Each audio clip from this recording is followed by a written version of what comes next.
Good afternoon, Professor Sagay, Senior Advocate of Nigeria. My name is Omoyele Shore from Sahara TV in New York, and we're here to talk to you about Bakassi. A few years ago, the International Court of Justice gave a ruling that Bakassi, south of Nigeria, belongs to Cameroon, and it seems as if all was well. The judgment seems to have been implemented, but it appears as if people just suddenly woke up recently and found out that Bakassi belonged to Nigeria and something should be done about it. As a lawyer who was clearly aware or in the know of how this case had gone on both locally and internationally, can you give us an idea how Bakassi came to be a contentious part of Nigeria and Cameroon today? Okay. As you know, Bakassi is a very little small territory east of Cross River State,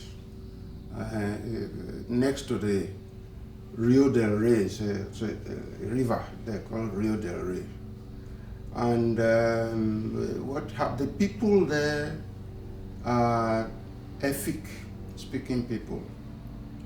And really, the international boundaries apart, they are the same people, right across the boundary from within Nigeria to what we call Bakassi.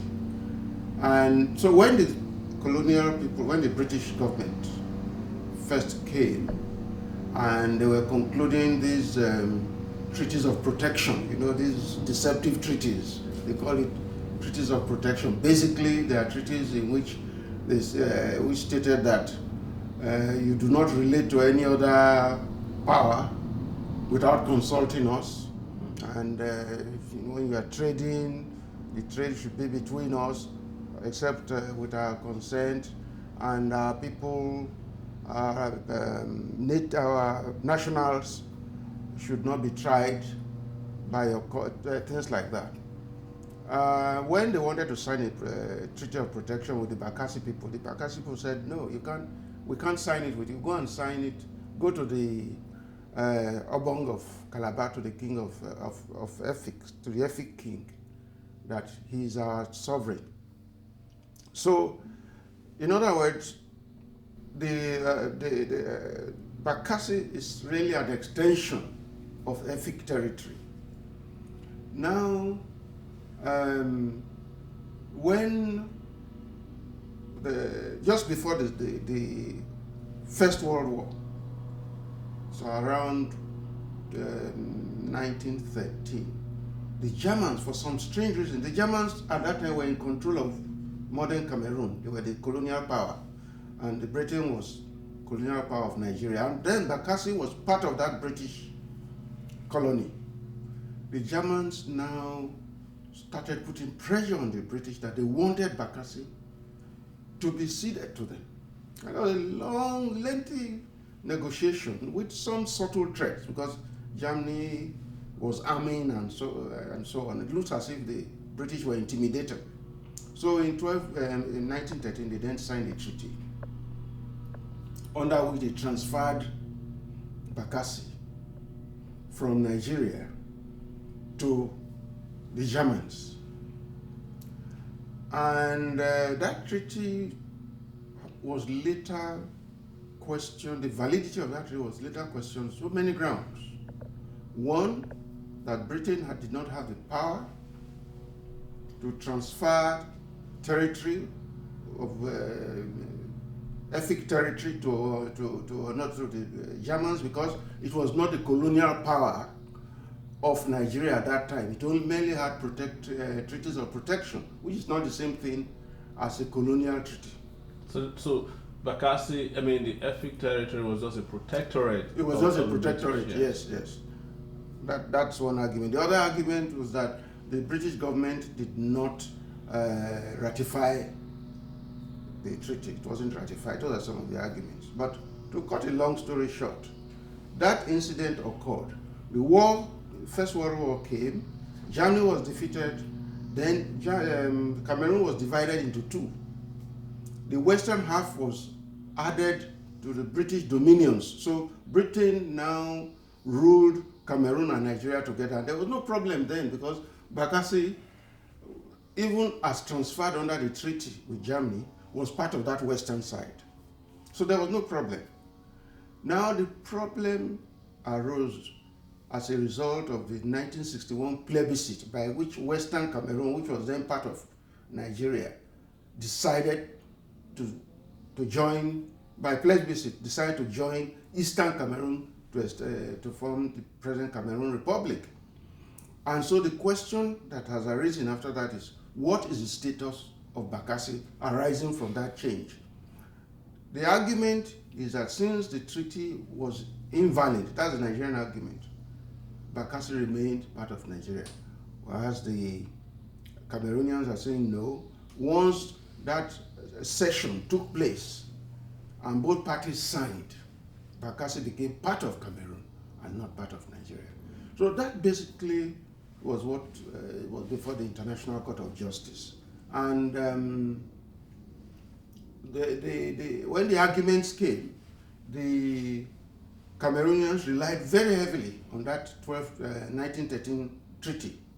The Nigerians, apart from challenging that treaty, also brought into bear the fact that they were the ones on the ground.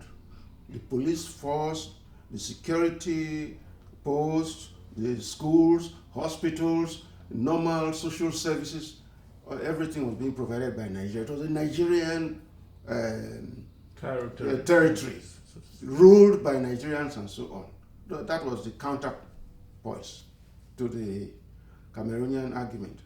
At the end of the day, International Court of Justice, in my view, out of bias, there's some bias against Nigeria, some hostility to Nigeria, said the argument based on treaty is superior legally to any argument based on occupation of the territory. And so give us an idea quickly how long the legal argument went on for before the ICJ eventually resolved this in favor of Cameroon. How long were we in court for? For a period altogether. This case started in 1994. Okay. Judgment was given in 2002. So we're talking of 8 years. Okay. Yes. So that is what happened.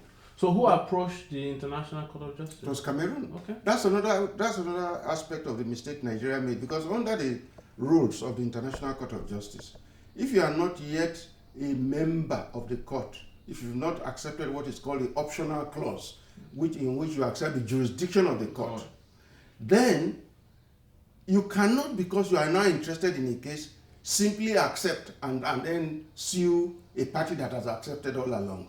That party has a discretion to say, I will not accept you for this purpose because you have just joined because of the case. But strangely enough, Nigeria accepted. They should, at that stage, they should have refused the jurisdiction of the court, because the court had no jurisdiction unless Nigeria consented, and Nigeria gave its consent. So that was a big mistake. And then, as I said, the case went on.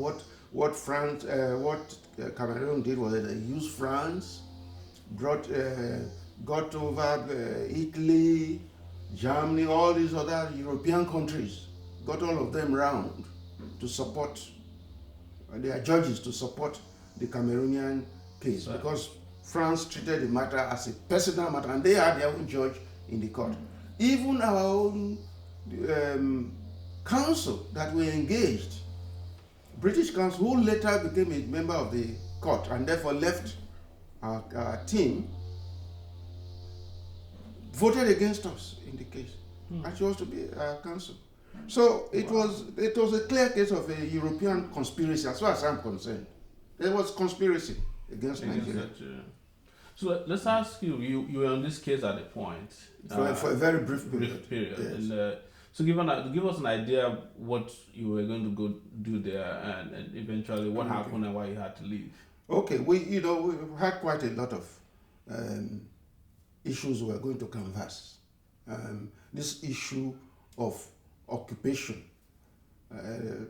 was a very strong one in our favor. It's recognized in international law that if you are in occupation, you are exercising powers of sovereignty without any contradiction. That is a strong basis for title. So we're going to canvass that. We're going to challenge the validity of this treaty of 1913. And then, for me, the most important weapon we had was that we're going to raise the issue of self-determination. That these people are Nigerians. Let's forget the territory. The human beings, the population there was basically a Nigerian population. And not a migrant Nigerian population, but a population that is native to Bakassi. So you cannot transfer them to another sovereignty without a plebiscite or referendum. So that was the argument we were going to put up. It was a very strong argument. In fact, I was the one assigned to do that until I was removed from the team. Tell us what happened. Why were you removed? The news that got to me from the Attorney General's office was that I was suspected to be a strong Nadeco sympathizer. Wow. And the Abacha government did not want anybody who had any relationship with Nadeco to be involved. That's the pro-democracy movement. The pro-democracy movement, yes. Trying to kick the military out of power. Exactly. Yes. That was it. Yes. That was... Let me quickly digress a bit with regards to Nigeria itself. Nigeria, the southern and northern protectorate of Nigeria was amalgamated via a treaty in 1914. By decree. By decree? Yes. But by a British decree. Yes, just made it. There's been argument. There's been argument recently that this law elapses after 100 years. What do you know about it? That is to say, by law, by this decree, Nigeria, the amalgamation becomes null and void by 2014. I'm not aware of that. This is news to me. I know I'm not aware of Does anybody? There was no time limit. Just amalgamation. Has anybody ever signed the decree? Oh yes, Lord Lugard issued what amounts to a decree. It was a one-man law because he was governor of the north and governor of the south, and he just signed a law. Signed a law and amalgamated the two, and this was supported by the British Parliament, Lord. And Nigerians were not, the people of today's Nigeria were not represented. Absolutely not represented. Yeah. No debate, nothing. There was no representative council. It was a one-man thing done by the colonial master. Pure and simple. Wow. Yes. So, back to Bakassi, what is there in Bakassi that makes it so important? I would assume that if it was just marshland, yes, but with a bunch of species of fishes, nobody would care. Yes, but it's there's the oil factor, and I suspect that is, at least for Cameroon, that's their interest. In Nigeria, and French. And the French. Yes. For Nigeria, there is a sentimental, emotional attachment to its own people and to its territory. But those people are just interested in the oil, particularly in the maritime territory next to Bakassi itself, in its continental shelf. Yes. There's a lot of oil and gas. So that is it. But one point I want to make is this. We lost, all right, at the court, but that should not have meant the end. Because when a case is decided at the court, a party can decide not to implement the decision. And once a party decides not to implement the decision, it becomes a political matter. It leaves the legal realm and becomes political. Because the winning party, the victorious party, now has the right to go to the Security Council, which is empowered to hear the complaint and decide, one, whether or not the judgment should be enforced, and if it is to be enforced, under what circumstances. And so when this thing happened, some of us said the court did not take into consideration the most vital legal aspect. That's the issue of self-determination. Therefore, Nigeria should not implement it, should not agree to transfer Bakassi. Let's leave aside the judges. Do you think that patronage was a major issue in which lawyers handle this case and if they bungled the case in the first place on the side of Nigeria, because there's been a lot of complaints. I see. That the lawyers that were selected were lawyers that were, as you mentioned, lawyers that didn't have any political connections with the pro-democracy movement. They were people in the good books of the military, and not necessarily the best lawyers who could have handled. You mean the Nigerian lawyers? The Nigerian side. Yeah, well, yes. In fact, one very serious, let me call it error, but it's a typical Nigerian laissez-faire, irresponsible behavior. I was kicked out. Professor Ajomo, another international lawyer, was kicked out. We were replaced with non-international lawyers.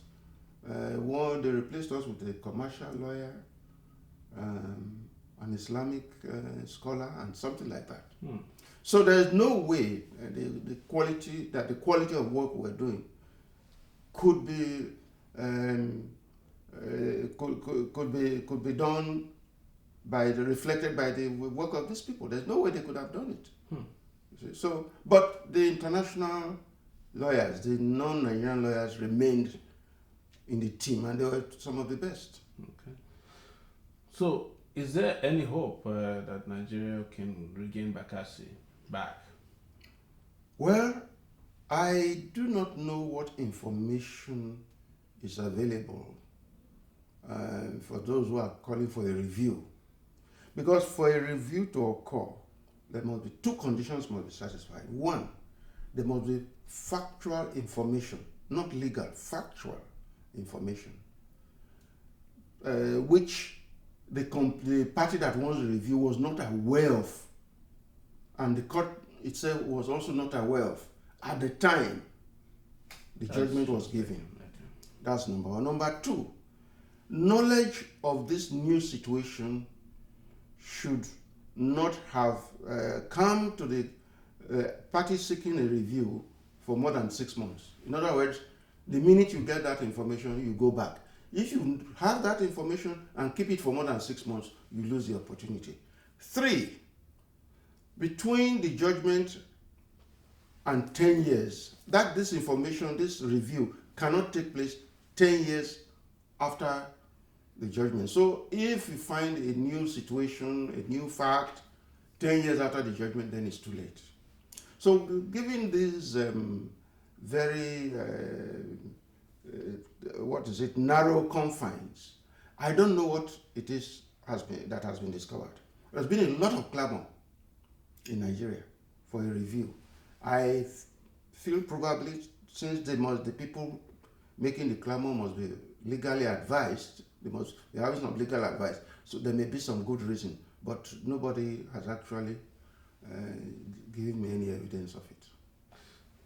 Funny thing people say all the time is that Nigeria has almost 167 million people that it doesn't care about, and suddenly is interested in small Bakassi.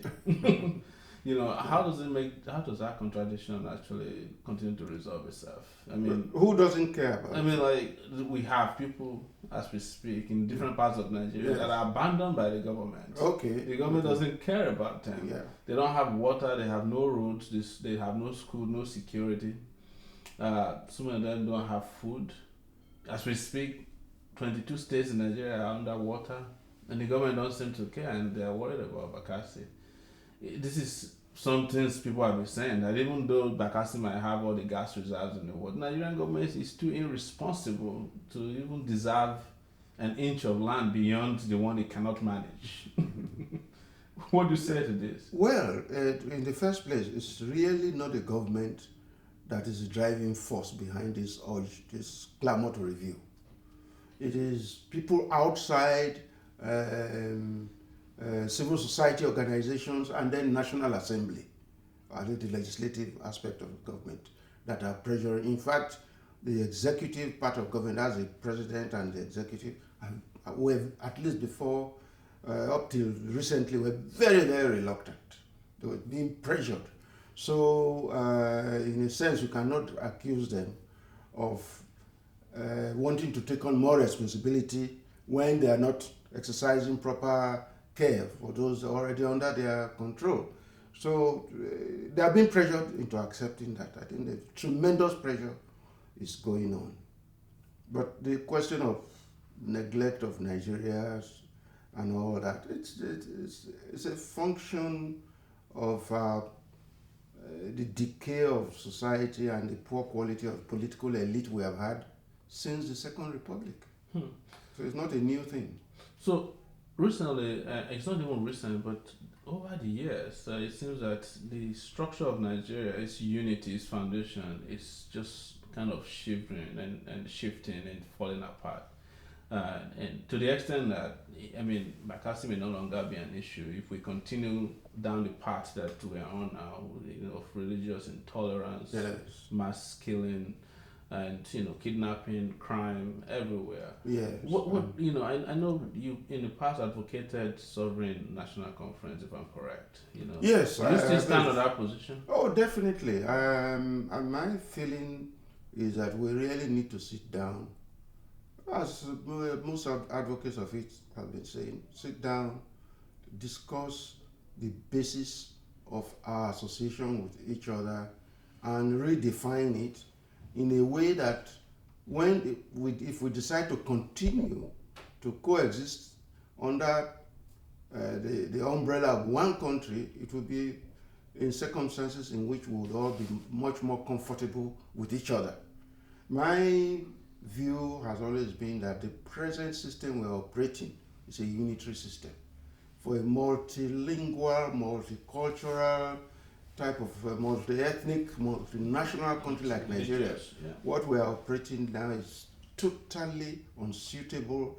It's bound to cause friction because it suppresses the natural instincts and freedom and political space of various nationalities, putting so much power at the center that if someone can capture power in Abuja, he virtually runs your day-to-day life, and people are chafing and very, very uncomfortable and irritated by this circumstance. So that needs to be addressed very urgently, so that we can have a very, very loose federation in which most of the nationalities will have autonomy and control their affairs, leaving a few things to the center. So, do you trust the current political leadership, the elite, to actually midwife a sovereign national conference that will provide or produce the kind of result you have advocated? I very much doubt it. Yeah. My experience so far, just observing the Nigerian political elite, is that they act in a manner that one can refer to as they are being controlled by what I would call political immaturity. What they do, most of them, at every level, is right now, right at this moment, this is the quantum of power and authority that I control. I will not allow any movement which is going to reduce that quantum of power and authority. And they forget. In 2-3 years, you're out. Too. Yes, in 2-3 years, you're out. Yes. Somebody else will be controlling it, and then you will be back to your state, and the impact of that central control of local issues, which should be within your authority, your autonomy, your freedom. Those issues will arise and you become the victim.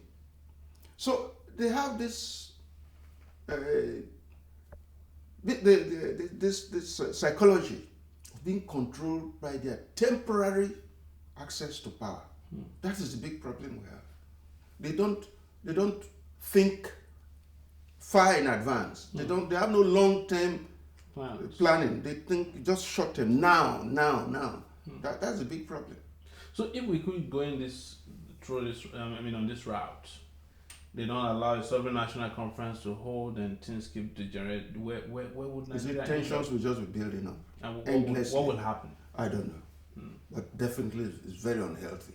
Yeah. It's not a situation that can be sustained indefinitely, but I just hope that common sense will prevail eventually, that you cannot force somebody into a federation in terms that are extremely uncomfortable for him to continue to coexist. You must sit down and agree on what terms will be comfortable, will be easier to operate and create mutual harmony between various nationalities. So, again, the question people ask is, what do we do? That's what we're all doing. We're all advocating, and we keep on advocating, and we hold meetings, we issue statements, we call on the federal government, particularly. We need the federal government to take a lead in this matter. We need to be able to convince those controlling the levers of power that power is very temporary and they should think in the long-term interest of Nigeria. We're just hoping and praying that message will sink in sometime.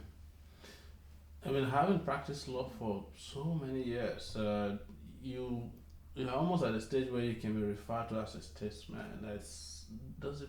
Has any president, or do they call you at night and say, Professor Sagay, advise me?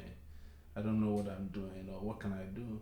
Do you talk to people? No. Nobody has ever invited me as a person.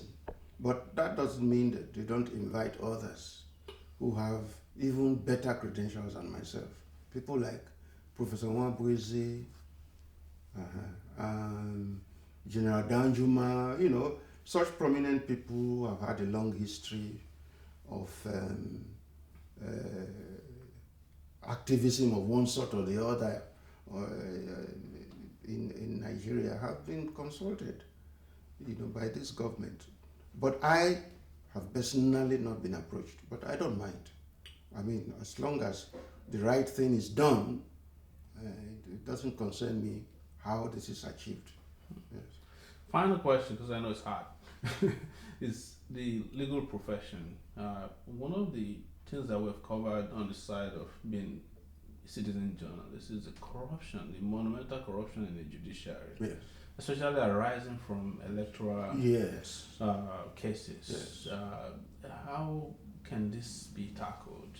How can you have judges who don't collect huge bags of money, bribes, to influence judgments, to allocate political positions? That's right. Or to let free criminals, as we had in Delta State of former Governor Ibori, who eventually was jailed in London, and to just generally defile the temple of justice. You see this all the time, don't you? Yes.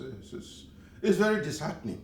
There's no question about it that we have a crop of judges now who have no value for their reputation, no value for their profession, no value for the ethics, no value for the very long-standing culture of the judiciary in a British context, in which integrity is number one. It's number one quality. And who see their position in commercial terms, purchasable, so judgments can be bought. And they just say, I suppose, well, if I give them this judgment and they pay me 2 billion, even if I'm sacked, I don't care. Right. Because if I retired normally, it will take up to 10 lifetimes for me to see this type of money. So let me just take it and give them the judgment they want. That's very common now. That's judgment for sale. Judgment for sale. There's no question about that. Wow. So it will take not only the presidency, but in fact the Chief Justice of Nigeria to really crack down very harshly on these people. Some judges need to go to prison for the message lesson to sink in. And I'm hoping that the new Chief Justice of Nigeria, who is a very much admired person in the profession, is an upright a lady of the highest integrity, will make it her primary objective and cause to really crack down on these people and get rid of them, flush them out of the system, and make it clear that that type of behavior will not be tolerated in Nigerian judiciary. What about lawyers? Oh, lawyers are contributory. You have lawyers who in fact will tell the client, I can approach the judge, who are middlemen. Oh yes, they are lawyers. Because and there are one or two attorneys general of the federation who have done that too. Absolutely. We were doing research recently and found out that a few lawyers now have private jets. Yes. In Nigeria. Yes, some lawyers have private jets. May not necessarily be due to corruption. Yeah. But definitely election cases pay very well. And so I'll be very surprised if the lawyers you are talking about are not those who have been handling election cases over the years. Because they are highly paid. They are highly paid. High profile election cases. Yes. So yes, that's true. But I do not want to associate it necessarily with corruption. No. Absolutely. Yes. Yeah. What about the anti-corruption agencies? I know you've had one or two words to say about it. Do we really have any serious anti-corruption agencies fights going on right now? Well, they are doing some work. I mean, they've achieved some things in the past. There are shortcomings here and there. I have personally seen some shortcomings in because at times they are distracted. They try to do things which makes them look more like government civil servants rather than independent operators, in the fight against corruption. But by and large, I think we can build on what has been done by this ICPC and EFCC, build on what they have done, strengthen them, encourage them, and make them more independent and more dynamic. There's need to promote. We shouldn't scrap them at all, because I've seen quite a number of positive things they are doing. Yes. Before we leave you, we wanted to just ask quickly, what do you think about President Goodluck Jonathan and his performance in office? No, I won't answer that. Yeah? I won't answer. I come from Niger Delta. Niger Delta. I'm aware that there is an unholy war being directed at him from other parts of the country. Regardless of what I personally feel about him, I have this very, very strong antagonism to politics based on regions and zones. I believe that if a man is good, if he has the qualifications, he has the orientation, he wants to serve, he has integrity, then it doesn't matter where he comes from. So to that extent, I am not a supporter of Jonathan, simply because he's from Niger Delta. But on the other hand, I will also not tolerate a group of people who say it is our turn. You see, people insult Nigerians a lot. It is now power must return to the north. What does that mean? Why must power return to the north? Why should power belong to the north or Niger Delta? Why should power not be exercised by an individual who is qualified, who wants to serve, who has integrity, and he should be allowed to do it, exercise that power in the interest of the country? Why should he be a representative of a bloc?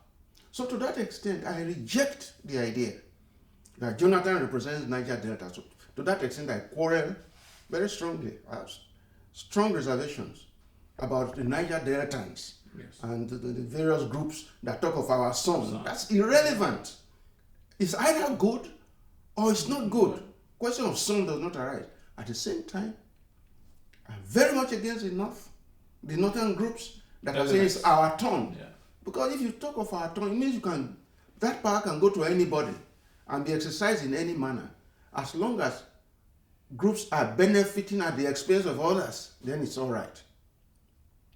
And the same applies to my feeling about the East too, which another thing they are fond of saying is the Eastern presidency next time is non-negotiable. All those things I feel really portray Nigeria as an immature country. You do not see this anywhere else where there's development, where in a developed society. You don't see it. The people in England don't care whether you are from Somerset or from Edinburgh or Wales. They elect their leaders based on qualifications, on capacity, on orientation, and so on, competence, skills. We are far away from that. We are doing it turn by turn. It's a turn of the north to rape Nigeria. It's a turn of south to rape Nigeria. Everybody wants to take turn in milking the country at the expense of a vast majority. That particular sentiment, that orientation is an indication of a very, very serious political immaturity. We are still children as far as politics is concerned. We have not gone anywhere. We are mentally underdeveloped, and I find it totally unacceptable, and I cannot support any of the parties who have that orientation. Well, Prof, thank you so much for this very enlightening interview, and we hope you travel back home safe when you decide to go back. Thank you. Thank you. If you're not informed, If you don't know where you come from, you will never find where you're going. When Nigeria is working, we will all know. PDP and us are diametrically opposed. oh yeah,